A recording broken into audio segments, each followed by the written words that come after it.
오늘 말씀은 마가복음 10장 45절 말씀입니다. 한번 이제 읽어보도록 할게요. 우리 한 절이니까 한 목소리로 읽어보도록 하겠습니다. 앞에 화면을 보셔도 됩니다. 시작. 인자가 온 것은 섬김을 받으려 함이 아니라 도리어 섬기려 하고 자기 목숨을 많은 사람의 대속물로 주려 함이니라. 아멘. 네. 이제 저희는 상반기 동안 마가복음 말씀으로 함께 나누려고 하는데요. 그래서 오늘은 이제 오늘하고 다음 주는 마가복음의 개론적인 내용을 함께 살피면서 조금 더 기대하는 마음을 품어보려고 합니다. 여러분 오실 때 마가복음을 한번 읽어보고 오시면 더 좋을 것 같아요. 다음 주에는 제가 사진을 하나 준비했습니다. 여러분 혹시 이 두 사람 아시나요? 이 사람 웃으시는 분들은 아시나 보네요. 예성이도 아나? 네. 혹시 누구 천천히 설명해 줄게요. 이 장면도 그럼 혹시 아시나요? 이 장면? 아닌데 이 장면은 그죠? 차 속에서 하도 장면이 많아서 아시는 분도 있겠지만 이 두 사람은 해은 규민입니다.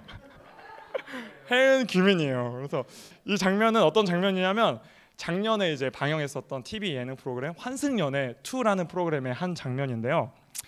저는 사실 이제 무한도전이 종영한 이후로 예능에 별로 관심을 가지지 않고 살아왔었는데 이제 제가 교제하고 있는 자매가 함께 보자고 해서 이제 생존을 위해서 보게 되었는데 처음에는 이제 정치적인 그런 목적을 가지고 이 프로그램을 보게 됐지만 계속 보다 보니까 점점 몰입이 돼서 결국에는 저 혼자 보고 있는 그런 끝까지 다 보고 지금은 이제 다음 시즌 누가 나올까 이런 걸 기다리고 있는 이런 상태인데요. 이제 좀 더 설명을 해드릴게요. 이 두 사람은 커플이었어요. 그래서 이 두 사람은 5년 넘게 꽤 길죠. 아주 꽤 긴 시간 동안 연애를 하다가 헤어진 커플이에요. 그래서 이 새로운 사랑을 찾기 위해서 이 환승연애 2라는 프로그램에 나왔고 이제 이 프로그램을 보시면은 처음부터 혜은이 규민을 정말 계속해서 어떻게든 재결합을 위해서 끈질기게 따라다니는 걸 이제 볼 수 있죠. 근데 규민은 진짜 또 마음이 지금 야속하리만큼 그 혜은을 계속 피하면서 되게 매정하게 혜은을 대하는 모습을 우리가 이제 보면서 또 왜 저럴까 이런 마음들 가졌는데 결국에는 이 혜은 앞에 다른 남성 출연자가 이제 등장을 하게 되고 그 혜은의 마음은 이제 규민에게서 돌아서게 됩니다. 그래서 이 장면은 이제 최종 선택 장면이에요. 차 속에서 최종 선택에 규민은 또 어떻게 최종 선택을 또 혜은을 했어요. 예, 혜은을 했어요. 선택을 했는데 결국 혜은은 규민을 조금 넘어갈게요. 예, 혜은은 했는데 그렇지만 설교를 위해서 넘어갈게요. 혜은은 규민을 선택하지 않고 결국에는 차에서 내리게 됩니다. 그러면서 이제 혜은이 이렇게 말을 하죠. 너가 필요할 때 너는 내 옆에 없었다. 사랑은 타이밍이 중요한 것 같아. 이렇게 말을 하고 이제 내립니다. 그래서 우리는 이제 이 장면에서 아주 통쾌함을 혜은의 저 메모찬 모습을 보면서 이제 통쾌하다 그런 마음을 좀 가졌던 것 같아요. 아마 우리 대부분은 이 혜은이 이제 마지막으로 규민에게 했던 말, 사랑은 타이밍이다. 내가 필요할 때 너는 내 옆에 없었어. 이 말에 아주 동의할 것 같아요. 또 이제 이제 그런 노래도 있잖아요. 너무 아픈 사랑은 사랑이 아니었음을. 너무 옛날 노래. 아무도 모르나요? 예. 넘어가도록 하겠습니다. 여튼 이제 우리는 이 아프고 어려운 사랑을 되게 힘들어하죠. 또 좋지 않은 사랑이라고 말하기도 하고요. 그런데 이제 독일의 철학자인 에리 프롬, 이제 에리 프롬이라는 사람은 자신의 책인 사랑의 기술에서 이러한 사랑을 이런 현대에 있는 이런 사랑의 문화들을 꼬집습니다. 뭐라고 하면서 꼬집냐면 자본주의적 사랑이다라고 이제 말을 표현하면서 꼬집는데요. 그러니까 저희가 살아가는 이 자본주의의 어떤 시장 논리랑 외롭기 싫고 사랑받고 싶어하는 그 인간의 욕구가 합쳐져서 왜곡된 사랑, 자본주의적 사랑을 만들어냈다고 이제 에리 프롬은 자신의 책에서 이야기하고 있는 것이죠. 근데 저희는 아직도 여전히 이 혜은의 말이 저는 좀 와닿았던 것 같아요. 다시 한 번 더 계속 생각을 해봐도 왜냐하면 우리는 기브 앤 테이크가 되게 기본이잖아요. 저희는 관계 속에서. 그래서 상대방이 나한테 준 만큼 나도 상대방에게 줄 수 있다는 그런 어떤 계산법, 그런 계산법이 사랑에서도 여전히 통하고 있는 것 같아요. 근데 저는 이 사랑을 차가운 사랑이라고 한번 말해보고 싶어요. 그리고 이제 우리가 앞으로 함께 볼 이 마가복음에 나오는 사랑은 앞에서 봤었던 이런 차가운 사랑과는 전혀 다른 모양의 사랑이 등장하고 있는 것이죠. 그래서 오늘은 이 마가복음에 나오는 사랑, 차가운 사랑이 아니라 마가복음에 나오는 전혀 다른 사랑에 대해서 한번 이야기를 나눠보려고 합니다. 먼저는 이 마가복음을 쓴 사람을 우리가 알고 있으면 좋아요. 마가복음을 누가 썼죠? 마가가 썼나요? 확실한가요? 마가가 맞습니다. 마가가 맞아요. 마가복음이니까요. 그래서 이 마가복음을 본격적으로 보기에 앞서서 이 마가라는 인물에 대해서 우리가 알고 있으면 아주 이 마가복음을 보는데 아주 큰 도움이 됩니다. 우리는 이제 이 마가라는 인물은 우리가 보고 있는 이 신약 성경의 곳곳에서 등장을 하고 있는데요. 그래서 우리는 먼저 이 신약 성경의 곳곳을 한번 따라가 보면서 마가가 어떤 사람이었는지, 또 마가가 어떤 인생을 살아왔는지 이런 것들을 조금씩 어렴풋이나마 좀 함께 알아가려고 합니다. 먼저는요, 이 마가는 재산이 많았던 사람이었던 것 같아요. 이 사도행전 3장을 보면은 우리가 잘 알고 있는 초대교회에 성령이 강림하는 그런 장면이 나옵니다. 성령님께서 이 초대 그리스도인들에게 강림하신 사건이 나오게 됩니다. 근데 이 성령 강림 사건의 배경을 살펴보면 바로 마가의 다락방임을 알 수 있어요. 근데 성령 강림을 받을 때 혹시 그 초대교회가 몇 명이 모여 있는지 다들 아시나요? 네. 거의 비슷해요. 예. 그러면 네, 그만하도록 하겠습니다. 120명이 모여 있었어요. 마가의 다락방에는 이 성령이 강림할 때 120명의 사람들이 모여 있었다고 이제 성경은 말하고 있는데요. 그럼 한번 여러분 상상해 볼까요? 120명이 들어갈 수 있는 다락방. 다락방에 120명이 들어가면 그 집은 도대체 지금 여기 120명 들어가나? 하여튼 진짜 엄청 컸겠죠? 근데 물론 여기서 성경이 말하는 이 마가의 다락방은 우리가 알고 있는 이 어떤 방과 천장 사이의 그 공간은 아니에요. 여기서 성경에서 말하는 이 다락방은 그런 다락방이 아니라 그냥, 왜냐하면 그 당시에는 이 이스라엘 이스라엘 지방은 우리 옛날 한옥처럼 다 1층짜리 집들이었거든요. 그래서 여기서 말하는 마가의 다락방은 이런 천장 사이 공간이 아니라 그냥 별도의 어떤 건물이라고 볼 수 있어요. 그렇지만 이제 다락방이라는 표현을 쓰는 거 보니까 그 건물이 그렇게 중요한 약간 창고처럼 쓰이는 건물이었던 거죠. 네, 근데 그 여분의 방인 다락이 이렇게 큰 것을 보면은 우리는 이제 마가의 재산이 많았구나 어느 정도 이제 짐작해 볼 수 있는 거죠. 또 이제 이 성령 강림 장면뿐만 아니라 사도행전에서 사도들이 함께 모여서 기도한다든지 함께 모여서 말씀을 나눈다든지 이런 장면들 보면은 그 장소가 마가의 다락방에 모였다. 마가라 하는 사람의 다락에 모여, 이런 표현들이 사도행전에서 자주 이제 보이는 거를 우리가 알 수 있습니다. 그런 걸로 봐서 이제 마가는 부자였구나 이런 걸 우리가 알 수 있는 거죠. 두 번째로 마가는 바울과 함께 팀을 이뤄서 선교를 나갔던 선교사였습니다. 우리 참고글 한번 띄워주시면 사도행전 13장 5절에 보면은 이 바울과 바나바가 선교 사역을 시작해서 살람이라는 곳에 이르러서 그곳에서 요한을 수행원으로 두었더라 이렇게 나옵니다. 여기는 너무 많아서 안 찾아보셔도 될 것 같아요. 네, 화면으로 봐도 돼요. 근데 여기서 나오는 이 수행원으로 드는 이 요한이 바로 마가입니다. 그러니까 마가의 풀네임이 마가 요한이었어요. 그래서 이 신약 성경을 보면은 마가라고 표현하는 것도 있고 요한이라고 표현하는 것도 있습니다.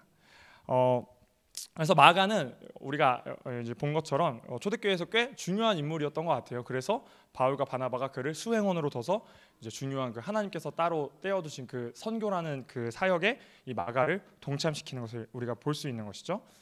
근데 여기서 바로 사건이 일어납니다. 13장 13절, 그러니까 얼마 가지 않았죠. 5절에서 이 13절에 보면은 이렇게 나옵니다. 바울과 및 동행하는 사람들이 바보에서 배 타고 밤빌리아에 있는 버가 이르니 요한은 그들에게서 떠나 예루살렘으로 돌아가고, 그러니까 이 바울의 선교팀이 밤빌리아 버가라는 곳으로 이제 가게 되는 것이죠. 근데 마가는 바로 그곳에서 이 바울의 선교팀을 떠나 예루살렘으로 다시 돌아가게 됩니다. 마가에게 또 이 바울 팀에게 어떤 일이 있었는지는 이 성경에 정확하게 나오지는 않고 있어요. 그런데 우리가 알 수 있는 것은 이 밤빌리아 버가라는 곳은 이제 지금의 터키 지방에 있는 곳인데 이곳은 아주 지형이 험악하기로 유명한 곳이었습니다. 그래서 아마 우리가 추측하건대 마가는 이곳에서 좀 신체적인 어려움, 좀 육체적인 어려움을 많이 겪었을 것 같아요. 그러니까 자기가 생각했던 그런 영광스러운 선교와 달리 너무 몸이 힘드니까 바울과 바나바를 원망했을 수도 있겠죠. 뭐 중요한 사실은 이제 그는 이 마가라는 인물은 자신의 동역자들을 버리고 혼자서 예루살렘으로 돌아왔다는 것이죠. 그래서 이 사건, 마가가 이 바울과 바나바를 놓고 다시 예루살렘으로 돌아오는 이 사건은 후에 바울과 바나바가 갈라서게 되는 중요한 요인이 됩니다. 사도행전 15장 37절에서 40절 말씀을 보면요, 이제 바나바와 바울이 갈라서는 장면이 나오는데요. 그 갈라서는 이유가 뭐냐면 바로 이 마가 때문이에요. 이 38절을 보면 바울은 밤빌리아에서 자기들을 떠나 함께 일하러 가지 아니한 자를 데리고 가는 것이 옳지 않다 하여. 그러니까 바울은 자기들을 버리고 다시 예루살렘으로 돌아간 그 마가는 이제 우리 팀에 들어오면 안 된다라고 이제 주장을 했던 것이고, 바나바는 아니다, 그래도 마가를 다시 한 번 더 우리가 품고 함께 사역을 하자, 이렇게 주장했던 것이죠. 근데 39절 보니까 이 일 때문에 서로 심히 다투었다고 해요. 결국에는 이 둘이 갈라서서 바울 팀은 바울 팀, 바나바 팀은 바나바 팀으로 서로 다른 선교 사역을 이제 감당하게 되는 것이죠. 근데 이 사도행전은 바울의 선교 사역에 대해서 조명을 하고 있기 때문에 이 이후로 이제 바나바나 마가에 대한 이야기는 사도행전에서는 더 이상 찾아볼 수 없습니다. 근데 이후에 신약 성경에 다른 성경에서 이 마가라는 사람이 또 언급이 되고 있어요.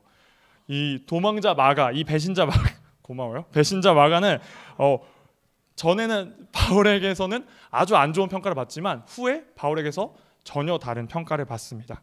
디모데후서 말씀을 보여주시면, 디모데후서는 이제 바울이 디모데에게 쓴 편지예요. 근데 바울이 이제 죽기 전에 뭐라고 말하고 있죠? 한번 같이 읽어볼까요? 시작. 누가만 나와 함께 있느니라. 내가 올 때에 마가를 데리고 오라. 그가 나의 일에 유익하니라.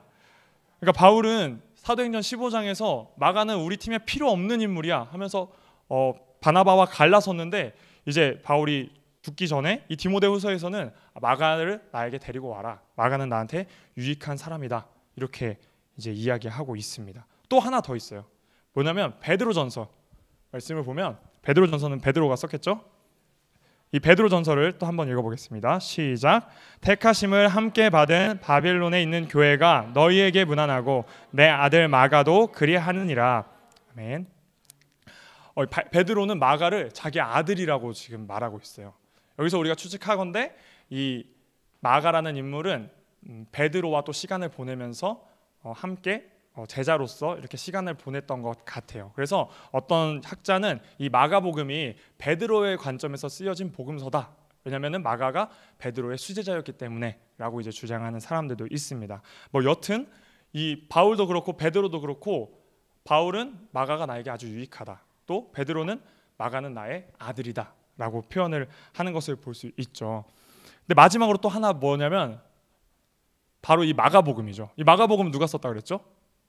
마가가 썼죠. 그러니까 마가는 마가복음서의 저자로 하나님께 쓰임을 받게 되는 것이에요. 그가 복음을 전하기 위해서 쓴 이 책이 이 수천 년의 교회 역사 속에서 수많은 사람들을 살리게 되는 도구로 쓰임 받게 된 것이죠.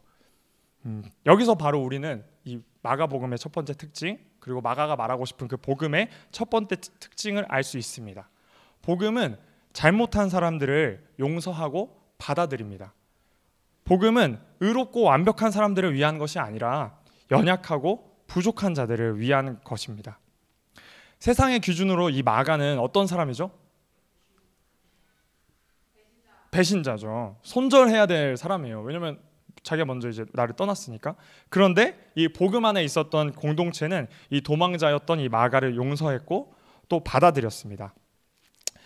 제 아무리 연약한 자라도 이 복음은 그 한 사람을 충분히 품어낼 수 있는 것이죠. 그래서 이 복음의 첫 번째 특징을 이제 마가복음에서도 살펴볼 수 있습니다. 마가복음 2장 17절인데요. 이걸 한번 함께 읽어보겠습니다.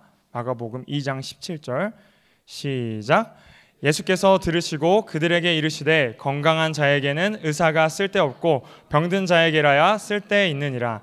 나는 의인을 부르러 온 것이 아니요 죄인을 부르러 왔노라 하시니라. 아멘. 마가복음 2장 17절에서 우리가 본 것처럼 예수님께서 이 땅에 오신 이유는 완벽하고 충성된 사람들을 선발해서 뽑아내려고 오신 것이 아니라 연약하고 죄인이었던 사람들, 그 사람들을 살리기 위해서 그 사람들을 고치는 의사로서 이 세상에 오시게 된 것이죠. 이제 마가에 대해서 좀 살펴봤으니까 이제 그가 쓴 마가복음으로 우리 함께 좀 들어가 봅시다. 우리가 아까 전에 맨 처음에 읽었던 그 본문 마가복음 10장 45절은 이 마가복음의 핵심 구절이라고 할 수 있는 것들 중에 하나인데요. 우리 다시 한 번 더 읽어보도록 하겠습니다. 마가복음 10장 45절. 자, 시작. 인자가 온 것은 섬김을 받으려 함이 아니라 도리어 섬기려 하고 자기 목숨을 많은 사람의 대속물로 주려 함이니라. 아멘. 이 본문, 그러니까 10장 45절에 나오는 이 마가복음 이 본문은 35절부터 이 이야기가 시작이 되는데요. 이 이야기는 예수님의 수제자라고 볼 수 있는 야고보와 요한의 말싸움으로 시작합니다. 그러니까 어떤 말싸움이냐면 예수님께서 나중에 왕이 되셨을 때 누가 그 예수님의 바로 옆에 가장 중요한 자리에 앉느냐는 그 논쟁이었습니다. 우리도 이제 어느 정도 알고 있듯이 예수님께서는 이 땅에 오셔서 수많은 기적들을 행하셨죠. 아마 제자들은 이제 그 예수님의 기적들을 보면서 예수님이 분명히 위대한 인물일 것이고 이 세상을 우리가 살고 있는 이 땅을 변화시킬 인물이다라는 것을 이제 어느 정도 짐작할 수 있었던 것이죠. 그래서 이제 그 왕이 되신 예수님, 그 위대한 인물이 되신 예수님 바로 옆에서 누가 그 예수님을 섬기며 그 높은 권위의 자리에 앉을 것인가 하는 논쟁이 이 야고보와 요한 사이에서 일어나게 됩니다. 그런데 예수님께서는 이 열띤 논쟁을 하던 제자들에게 바로 이렇게 오늘 본문처럼 이렇게 대답을 하시는 것이죠. 나는 섬김을 받으러 온 것이 아니다. 나는 오히려 섬기러 온 것이다 라고 예수님은 말씀하십니다. 이거는 아주 충격적인 선언이었어요. 왜냐하면 그 당시에 왕이라고 하는 사람들은 섬김이라고 하는 단어와 아주 거리가 먼 사람들이었습니다.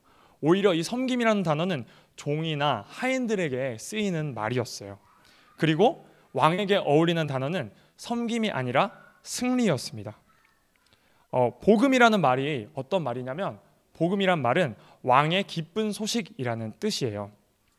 예수님이 오셨던 이 2000년 전에 이 로마 그 땅에도 이 말은 아주 자주 쓰였습니다. 이 복음, 유앙겔리온이라는 말은 아주 자주 쓰였는데 어떤 것이 이 왕의 기쁜 소식이었을까요? 바로 아까 말했던 것처럼 왕의 승리 소식이겠죠. 그래서 전쟁터에 나갔던 그 왕이 승리를 하게 되면 그의 신하가 말을 타고 이 로마 제국의 이곳저곳을 누비면서 이렇게 외치는 것이죠. 우리 왕이 승리하셨다. 우리의 왕이 적을 물리치고 승리를 얻었다라고 이제 외치며 다니는 것이죠. 바로 이 신하가 외치는 그 소식, 왕의 승리 소식이 바로 우리가 알고 있는 그 복음이라는 단어의 뜻이라고 합니다. 이게 바로 그 당시 사람들이 살고 있던 그 당시 사람들의 복음이었던 것입니다. 아마 제자들도 이 예수님의 승리 소식을 간절히 듣고 싶었을 것 같아요. 근데 예수님은 지금 승리가 아니라 섬김을 말씀하고 계신 것이죠. 이것이 바로 복음의 두 번째 특징입니다. 예수님의 복음은 섬김의 복음, 종의 복음입니다. 우리가 이제 앞으로 살펴보면 이 마가복음의 전반부에는 수많은 기적과 위대한 일들을 행하시는 예수님의 사건들이 막 나열이 돼요. 불치병도 고치고 또 사람들에게 놀라운 가르침, 권위 있는 가르침도 주고 또 어쩔 때는 귀신도 물리치십니다. 또 아주 적은 떡과 물고기로 많은 사람들을 먹이기도 하시죠. 그래서 그렇게 예수님께서 수많은 기적을 일으키실 때마다 정말 많은 사람들이 예수님을 따라가게 됩니다. 그런데 예수님은요, 그렇게 사람들이 자신을 따라올 때마다 이해할 수 없는 말들로 그 무리를 흩어지게 하십니다. 저 사람 무슨 말을 하는 거야? 이러면서 사람들은 다시 물음표를 찍으면서 다 돌아가는 장면이 마가복음 전반부에는 아주 많이 나옵니다. 그리고 때로는 숨기도 하십니다. 갑자기 예수님이 어디론가 사라지셨더라 이런 말씀들이 마가복음 전반부에는 아주 많이 나와요. 왜냐하면 이것은 메시아 비밀 사상이라고 말하는 것인데 예수님은 사람을 모아서 전쟁에서 승리하고 통치하기 위해서 이 세상에 오신 것이 아니기 때문입니다. 아까 예수님께서 말씀하신 것처럼 예수님은 종이 되어서 많은 사람들을 섬기기 위해 이 세상에 오신 것입니다. 그렇다면 이 예수님은 우리를 어떻게 섬기십니까?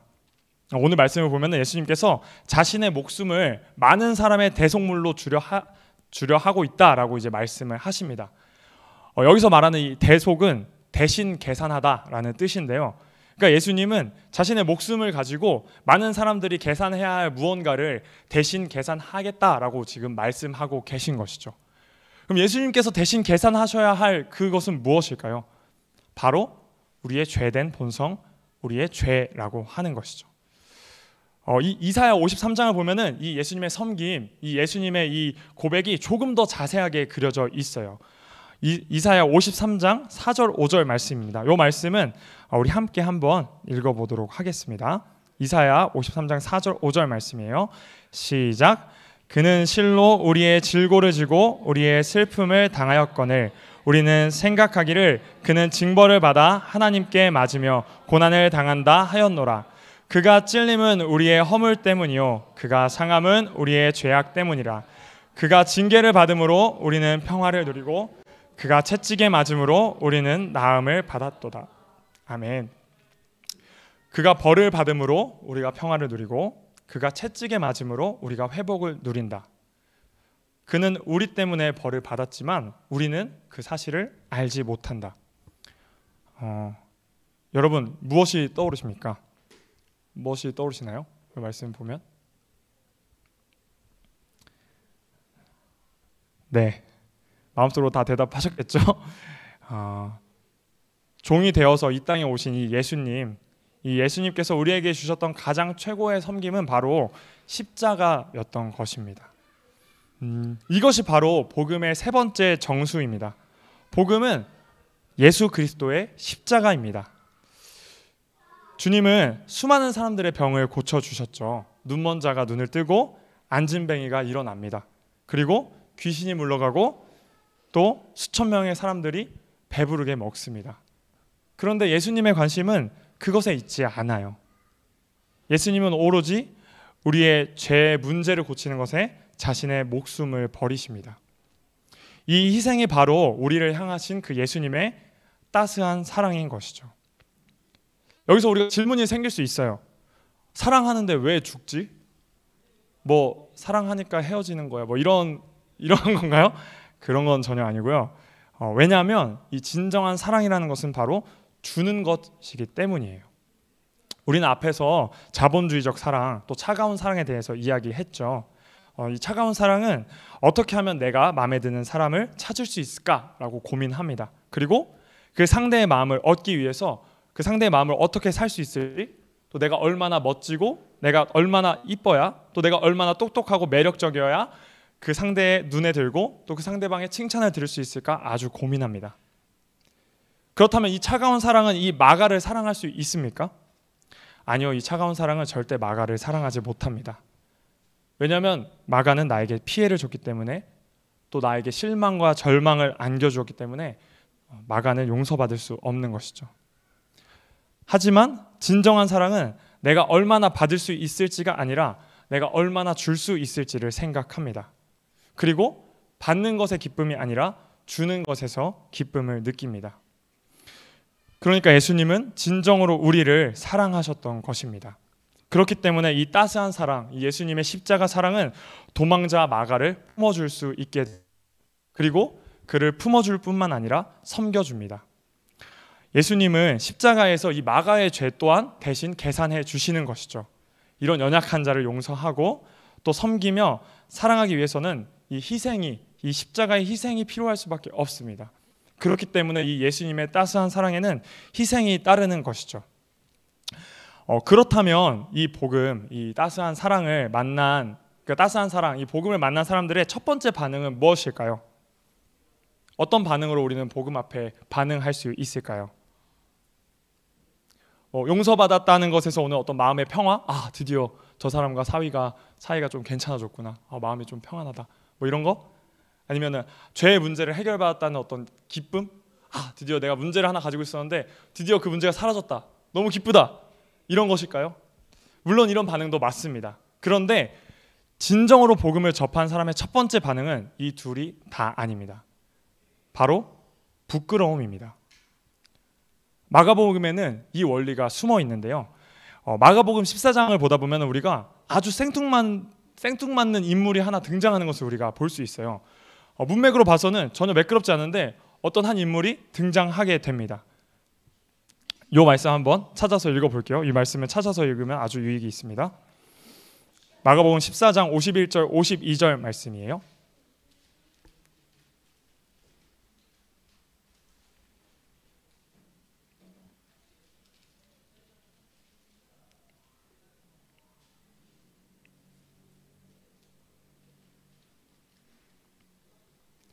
네, 그럼 함께 읽겠습니다. 시작. 한 청년이 벗은 몸에 배 홑 이불을 두르고 예수를 따라가다가 무리에게 잡힘에 배 홑 이불을 버리고 벗은 몸으로 도망하니라. 아멘.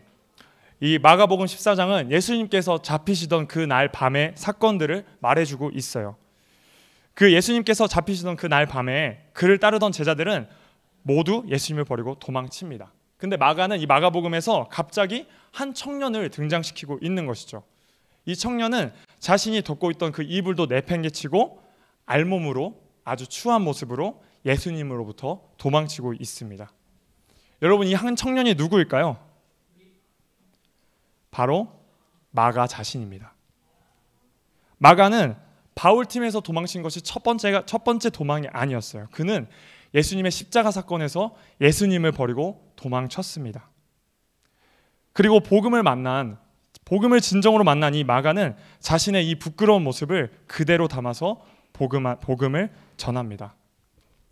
그는 아마 이렇게 전했을 거예요.